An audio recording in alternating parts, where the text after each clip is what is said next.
Company growth history. In 2013, the company was established. In 2014, the trademark was registered, and brand building began. In 2015, a factory was established, achieving production capabilities. In 2016, the company started exporting products and expanding into the international market. In 2017, the brand reputation was established.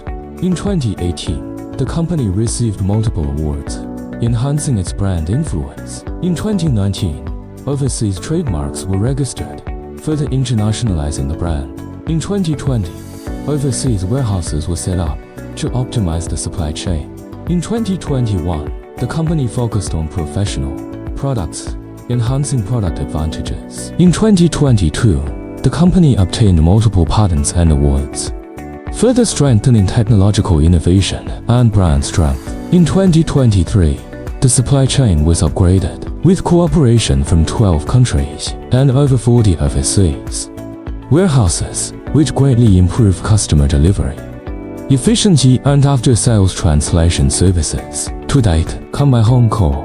Limited continues to strive for continuous innovation and is committed to becoming a leader in the industry.